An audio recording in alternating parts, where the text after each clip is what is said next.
দর্শক শ্রোতা, এখন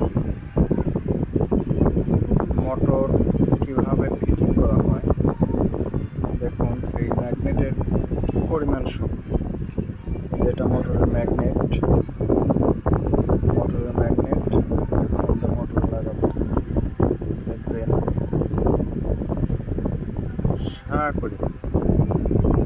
একদম করে নিয়ে নিচ্ছে।